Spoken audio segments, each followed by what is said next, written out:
গ্রামে এসে থাকি তো মাত্র কয়েকদিন, এইটুকু হেল্প যদি তোমাকে না করতে পারি। আর তাছাড়াও তোমার মতো তো সবার সুখে দুঃখে পাশে থাকতে পারি না। আমি আর কই থাকতে পারি? একটা ভালো স্কুল নাই।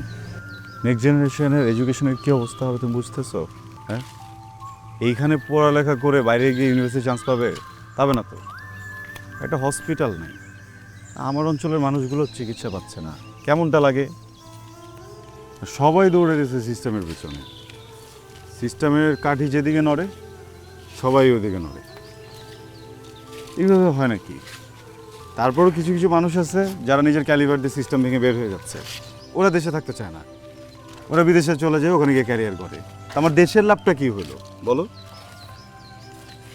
তারপরও তুমি যতটুকু করছো, অ্যাটলিস্ট আমরা সবাই যদি অতটুকু করতাম তাহলে আরো সুন্দর হতো। যেন মাঝে মধ্যে না খুব কষ্ট হয়। আমার স্কুলে অনেকগুলো ফ্রেন্ড, অনেকে বলছে ডাক্তার হবে, বড় হয়ে ডক্টর হয়েছে, বলছে টিচার হবে, বড় হয়ে টিচার হয়েছে। কিন্তু একটা কথা সবাই বলছে যেটা কেউই করে না। আমরা সবাই বলছিলাম আমরা সমাজের সেবা করব, মানুষের পাশে থাকবো। একটা মানুষ এরকম খুঁজে পাওয়া যাচ্ছে না। খুঁজে যদি পাওয়া যেত, আমার যে পরিমাণে ডাক্তার বন্ধু, আমার ক্যাম্পে তো ডাক্তার অভাব হতো না, হতো?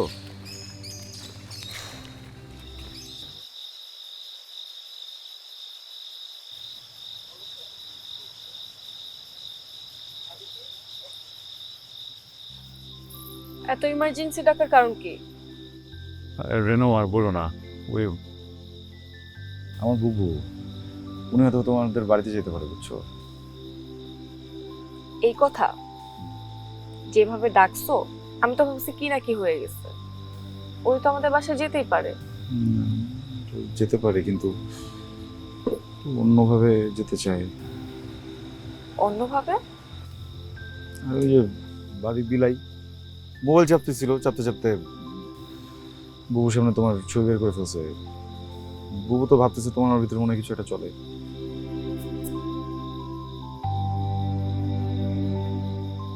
তোমার সন্দেহ আছে কি? যে আমাদের মাঝে কিছু একটা চলে?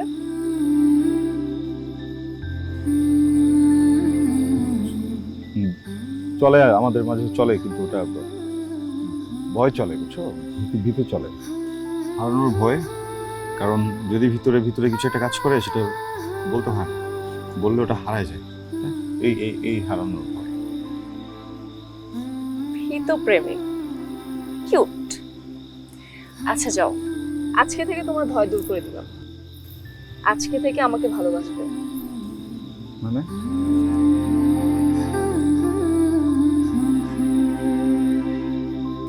ভালোবাসা বলছো?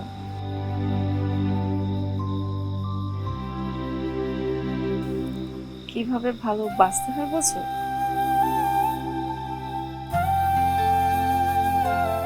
তাহলে আজকে থেকে আমাকে ভালোবাসবে। ওকে, ওভার নাও। Good night.